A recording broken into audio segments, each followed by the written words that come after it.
Hey everyone, Admiral Seabass here for January 1945, Japan. After their big naval victory of last turn, Japan' primary goal now is to eliminate any remaining threat to invading the Japanese homeland, which means the American transports, and then keeping their capital ships alive, which is their three battleships that remain. So to that end, they're not going to repair any of the damage to the Tokyo factory, because if they take out all their remaining American transports, then Tokyo is not a threat. So they don't need to build any more units in Tokyo. So we're going to build 2 destroyers for Johor, a medium bomber for Johor, 2 SNLF Marines for Saigon, 2 militia, 1 for Philippines, 1 for Malay, a sub for Saigon, and a fighter for Fukuoka, and save a buck. So combat moves. We're going to try this here. We're going to try to get this transport here, and we're going to do that with this coastal sub. It's a long shot, but we got to try it. In our eternal game of ping pong here, we're going to have 2 light tanks come in, along with that tactical, and also this infantry, like that. Up here, we are going to simply consolidate all of our stuff into a single territory. In order to support an attack on Novosibirsk in July 45, which will be the last turn of the game. So we will move all these units into here, like that. And Japan will take that territory.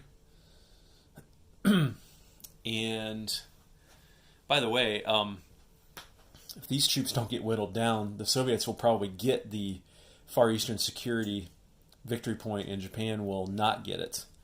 So those have to be whittled down now for that victory condition. So that could be a 2 victory point swing against the Axis if we don't at least whittle those guys down. If not, take out that territory. Last but not least, I told you we wanted to take out the American transports. We do want to do that. And they got 5 transports sitting right here, protected only by a fleet carrier. Again, the Americans thought they were going to win that naval battle and went all in on that. So, what we're going to do is we're going to take the 2 battle cruisers off of this fleet card, and they're going to go in and they're going to hit that carrier. I wish I could get away with only taking 1 of them, but I got to be worried about a lucky shot by the fleet carrier here, because he defends it too. So these guys will go 1, 2, 3 into here, like that. And then I also want to take out these jets, this fleet carrier, and this destroyer here, because I don't want them to start hunting down my battleships. So to do that, I'm going to take in, I'm not taking this guy in, and I'll explain why later. I think I'm going to take all these fighters. I got 4 fighters here. 1, 2, 3, 4. 4 fighters plus this guard fighter will all go into here. And let me do some quick math on that. Yeah, that's 31 combat factors versus 22. So we should be able to get that done.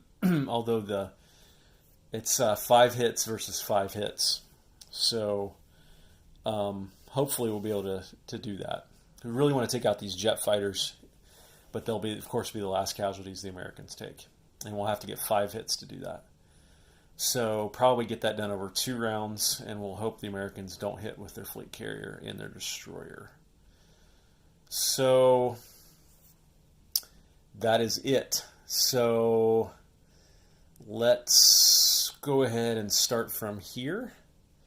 And we've got 2 battle cruisers at 6 or less, and looking to get 2 hits here because that's a capital ship. And there's one hit. Okay, the fleet carrier shoots back at 2 or less. And of course he hits. So we're down to one battle cruiser.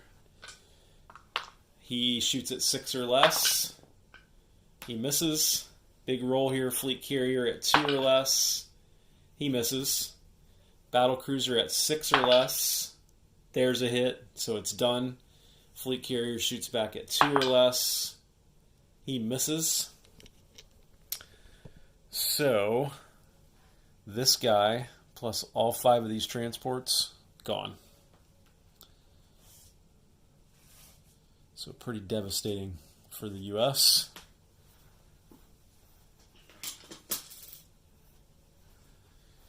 And they do have a transport here, but it's 2 turns. A, it's only 1 transport, and B, it's 2 turns away from Japan. Although it could go down to Philippines, and the U.S. saw that. That's why they're building a militia for the Philippines this turn. And while they're also building some Marines down there, just in case they need some extra firepower. Okay, let's move this one to the battle board. Okay, so we've got 4 regular Japanese fighters at 6, 1 guard fighter at 7, versus 2 jets, a fleet carrier, and a destroyer. So 4 Japanese fighters at 6. That is a grand total of 1 hit. That is a disaster. Japanese guard fighter at 7. That's a hit.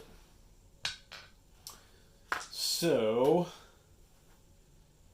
the Americans will damage the carrier. They don't have another carrier. So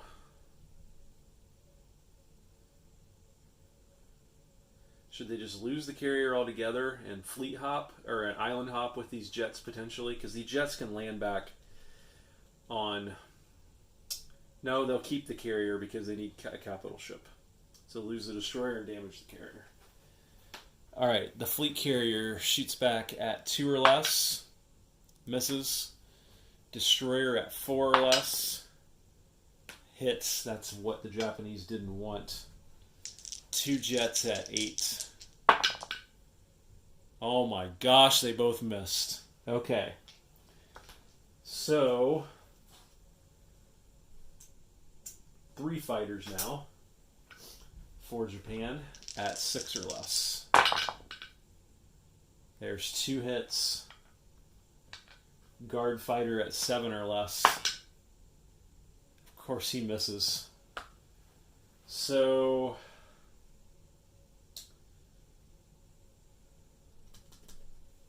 if we lose this, this is our last capital ship, and we have no more capital ships. So if we lose this, well,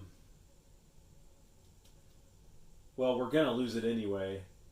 I mean, if we lose both jets, there's no way we're going to withstand. So I guess we have to lose this for 1. He still gets to shoot back. And 1 of these jets for 2. So fleet carrier at 2 or less. Misses. 2 jets at 8 or less. They both hit. So that's 2 more Japanese fighters gone.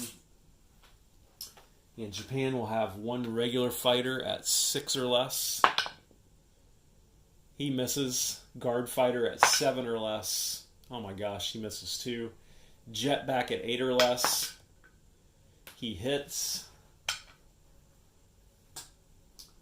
Japanese guard fighter at 7. Oh my goodness. U.S. jet fighter at 8. And there it is. So they did Pyrrhic victory for the U.S. because they just lost their last capital ship in the game. But they did keep a jet fighter, and he can land at that base. So that jet fighter will be able to combine with maybe some of these other jet fighters to get down here into Guam or Philippines and go after some of those Japanese capital ships maybe on the last turn. So, last but not least, let's do this battle down here.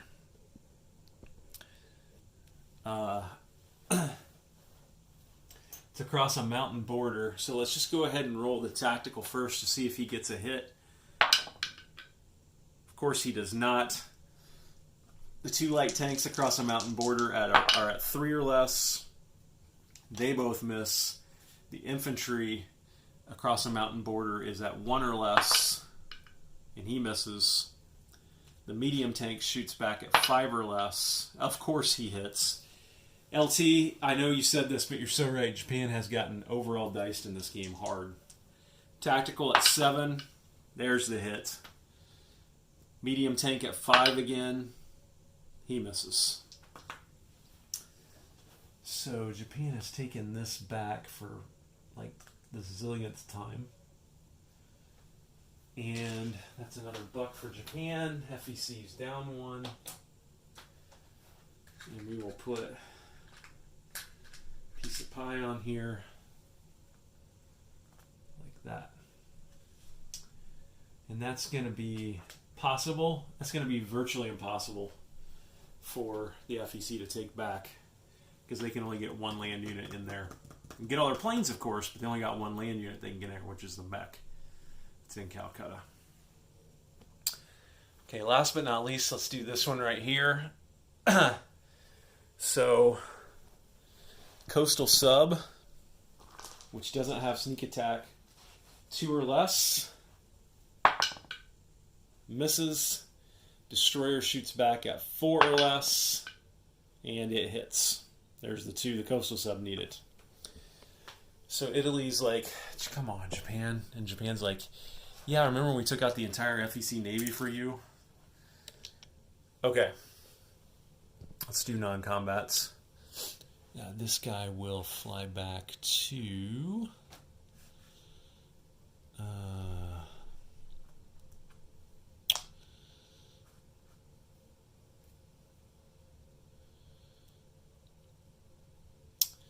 he's going to fly back to Siam. Like that. And make sure that's not a bad move. They could go 1, 2, 3, 4, and they couldn't land anywhere. Okay.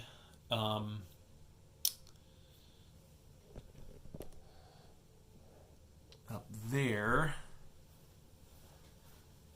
I'm going to move this tactical up to here so he can support the attack on Novosibirsk next turn.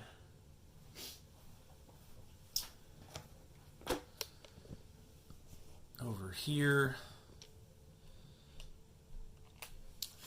we're going to move the 3 battleships and the transports down to here, and we're going to take these 2 units with us on the transports into there, and then this destroyer is also going to go 1, 2, 3 onto that card. I put that destroyer there because I've got a Dutch sub here. Let's show you this. There's a Dutch sub here, and there's a Dutch sub here, which can both get into here. I need that destroyer there as a meat shield and as a first strike blocker for those subs. And then I think I'll move this guy up to here. It's great that there's no boats that can get into the home islands there. It simplifies things quite a bit for Japan. And I think that's it for my non-combats. Okay, let's place units. So down here in Saigon, we're going to put a sub built at this naval base, medium factory, 1 of the 3 capacities. The other 2 capacities will build 2 SNLF Marines. Now, do you see where this is potentially going? I got 5 transports here an SNLF, and an infantry. I've now got a sub here and 3 battleships here. I got a sub here. And watch this. I'm going to put 2 destroyers up here, built with the factory in Johol. And now all of that stuff can go 1 naval base here. Battleships can go 1, 2, 3. Destroyers can go 1, 2, 3, 4. Sub can go 1, 2. Even one of the destroyers could drop off here as a blocker, or here and here as blockers. And we've got an infantry and 3 SNLFs that we can get into Calcutta. Or into this territory or that territory, right? Or we could go for a long shot and try to take out Borneo or Java. The problem is we got this small Anzac force down there that we want to chase. We really want to get these battleships into here because that's as far away from everybody else's navy as it can possibly get by the end of the game. Problem is these aircraft right there. And hopefully Commonwealth will leave those there and we'll take them out next turn. So, okay, I got a couple more things to place. A couple of militia here that I want to protect my interests. One in Malay, one in the Philippines. I've got a fighter that I'm going to build right there. And then I hadn't bought a medium bomber for Japan all game. So we're going to build the medium bomber in Johol also. And he will be in range of Novosibirsk on Japan's last turn. Okay, that's it for Japan. And I didn't even pay off any damage at my factory in Tokyo. So Japan's at 48. And their bonus income is up to $52 and $58. So, just for fun, we'll use a 50 for Japan. 50, 5, 6, 7, 8. They don't have wartime economy. They do have long-range aircraft. It's the only technology they've had all game, and it's served them very well. So now the other thing that we could do next turn is just park our battleships here and buy like 3 subs or 3 destroyers and build them at this naval base to protect those as well. Problem with that is that these planes could go 1, 2, 3 hit here, probably along with the Anzac naval force, and then land in Hong Kong. So I think we got to press it for Calcutta, or at least for C-Zone 87 by the end of the game. But we'll have to see how it all works out. And this is the way things look over here, where the U.S. has got a bunch of stuff isolated here. They got a bunch of stuff isolated in Midway, a bunch of stuff isolated here. They've got some heavy bombers which can try to carpet bomb or take out a factory or whatever.